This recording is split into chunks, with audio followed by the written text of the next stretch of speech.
মাধ্যমে শুধু জানাতে চাই যে আজকে আমরা কি অবস্থায় আছি, কোথায় ছিলাম আমরা, কারা বললো এটা, এর জবাব দিতে হবে।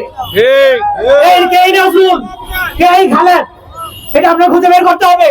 এই নজরুল ছিল একজন শ্রমিক, 1990 সালে সে শ্রমিক হয়েছে, সেই শ্রমিক হিসাবে লেবার ছিল। সেই নজরুল টাকা এখানে এসে অবৈধভাবে এই সম্পদের বাহার করেছে। আজকে শত শত কোটি টাকার মালিক সে, হাজার হাজার কোটি টাকার মালিক সে।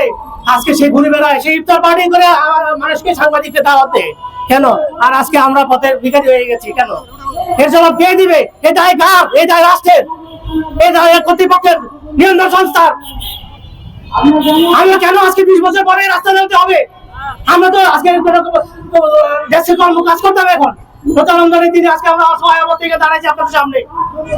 আমাদেরকে সুযোগ দিয়েছেন, ধন্যবাদ জানাই। আমরা আমাদের উপস্থাপন করছি আমাদের যে পাওনা ন্যায্য, গ্রাহকের যে ন্যায্য, তারা ভিক্ষার জন্য আসে নাই, তারা তাদের পাওনা নিতে এসেছে।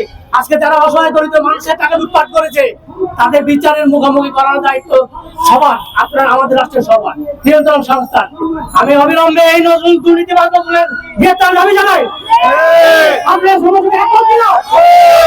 সবাইকে দ্রুত গ্রেফতার করতে হবে, উপযুক্ত শাস্তির আওতায় আনতে হবে এবং তার সমস্ত সম্পত্তি বাজেয়াপ্ত করতে হবে।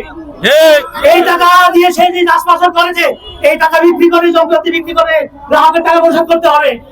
আমাদের দেওয়ানা পরিশোধ করতে হবে।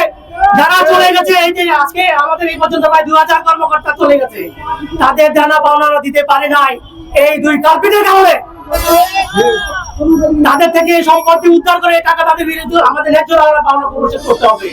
আমি সকলের সহযোগিতা চাই এবং সকলের সহযোগিতা কামনা করে আজকের উপস্থিত সাংবাদিক বন্ধুরা, আপনাদের ধন্যবাদ আমাদের বক্তব্য শোনার জন্য। আমি এখন আমাদের সদস্য আমার প্রান্তীয় আমাদের সিও মহোদয় জনাব শহীদ ইসলাম স্যারের বক্তব্য আপনাদের